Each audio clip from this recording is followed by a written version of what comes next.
You downloaded it for free. You didn't enter a credit card. So how is this little app draining your wallet and your time without you even noticing? Because the real price of free is everything else. If that caught you off guard, hit like and subscribe, because what you're about to learn will change how you see every app on your phone. Let's break it down. Free apps are built on one core idea. If you're not paying, you're the product. That Instagram reel, that free game, that budgeting app, they all have one goal: to monetize your behavior. This is part of the attention economy, a system where time, focus, and data are more valuable than dollars. And in this system, free doesn't mean costless. It just means you're paying in a different currency. And trust me, apps know exactly how to extract every second of it. Here's the kicker. Free apps make billions. Yes, billions. Not by charging you directly, but by selling what you give them passively. Let's talk ads. Every scroll, tap, or pause tells the app what you like. And that data fuels personalized advertising, which earns platforms like TikTok and Meta hundreds of millions a day. In 2023 alone, Facebook and Instagram made over $130 billion just from ads. And that's with apps that you've never paid a dime to use. Then come microtransactions. You download a free game, but suddenly it's $2 for a new skin, $5 for extra lives. You don't think twice, because it's only a few bucks. But multiply that across 100 million users. That's real revenue, built on tiny, impulsive decisions. Next, subscriptions. A meditation app offers a 7-day free trial, then quietly renews at $69.99 per year. It's legal, it's automated, and most of us don't even notice until month 3. Ever been charged by an app you forgot you had?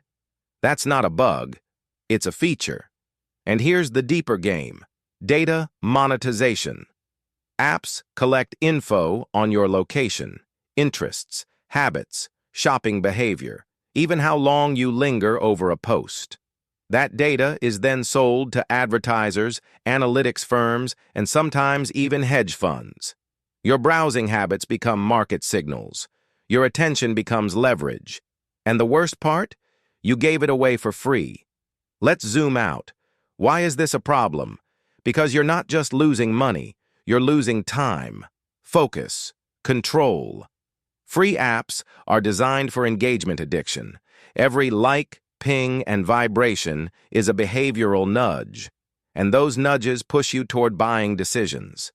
Think about it. You're on a free app. You see a sponsored ad for sneakers, 40% off. You weren't planning to shop, but 4 taps later you've dropped $120, and it doesn't stop there. A study from MIT found that digital distractions cost workers up to 40% of their productivity. That means the very apps that promise convenience are costing you time that could have built income. And what about budgeting apps that sell your transaction data? Fitness apps that know when you wake up, sleep, and snack?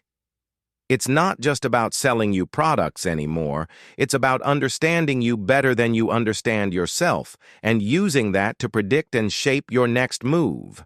And here's the paradox. You think you're in control because it's free. But in reality, you're not even the customer.